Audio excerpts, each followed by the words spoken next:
Maayong buntag, maayong adlaw, o maayong udto, o maayong hapon, o maayong gabi sa tanan natong mga followers no sa Preach from the Heart. Ilabi na gyud kay Limuel Ronquillo Bacol.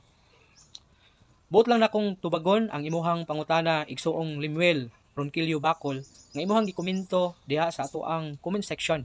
Ang pangutana nimo, kinsa ang buhing Dios nga akong gisgutan nga si Jesucristo anak man sa buhing Dios? Igsuong Limuel, adunay daghang pangalan ang atong buhing Dios, pero dili but pasabot nga daghan atong Dios, kundi isa lang ang atong buhing Dios. Ang atong buhing Dios gitawag siya og Yahweh. Pasabot, ako mao ako.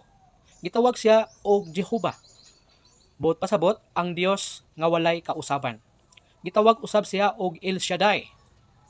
Buot pasabot, Dios nga makagagahom sa tanan. Gitawag usab siya og El Elyon. Buot pasabot, Ginoo o Agalon. Gitawag usab siya og Jehovah Jireh, nga nagpasabot ang Dios nga magtagbo o magtustos sa ato ang mga panginahanglan.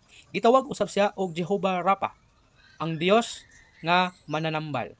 O gitawag usab siya og Jehovah Shalom. Buot pasabot, ang Dios sa kalinaw.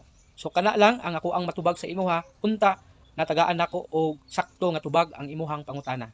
Daghang salamat sa imuhang pagkomento o sa imuhang pangutana igsuong Limuel Ronquillo Bacol.